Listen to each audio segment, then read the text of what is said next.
Hey guys, welcome back to the channel. Today it's raining and there ain't a lot we can do.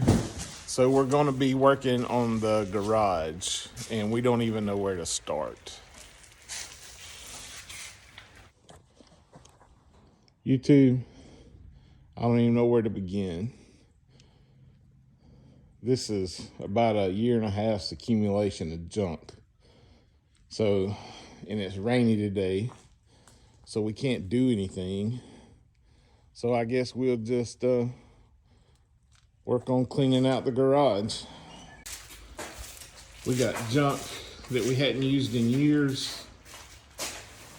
Christmas decorations that we haven't used in years. Woodworking equipment that I haven't used in a year. So we're gonna get this cleaned up for you guys today. And I got my lovely wife, Holly, helping. Say hey, Holly. And I have my beautiful daughter, Abigail, helping. Say hey. They're camera shy.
Hey guys, so it's been a dreary, rainy weekend, and I'm just trying to find something to do. So this weekend we decided to clean out the garage because it's something that we've been putting off for a couple of years, and it was completely a disaster, and it still is somewhat. I got 3 or 4 projects I got to get done, and I can get that out of the way. I got to build a hanger for those rods and reels. I got to build a base for this tub Holly's going to use as a table between her rocking chairs. And I got to get her Purple Martin house up, which I don't think anything's going to stay in because it's metal. And then I got to fix this knife right here. This belongs to my father-in-law, and he's had it ever since he was a boy. And I've got to build a new handle for it. See? And I'm probably going to build one out of a piece of maple I have and get that back to him. And I also have to fix that trolling motor over there and then clean up all that junk. And I really need to build me a shop, which is easier said than done, to put all my woodworking tools in so that we can reclaim our garage. But as you can tell, it's nothing but rain here all weekend. But I'm really proud we got a lot done. Got to do some organization over here, so I got some stuff I got to build to organize all this stuff. Put some shelves up in here.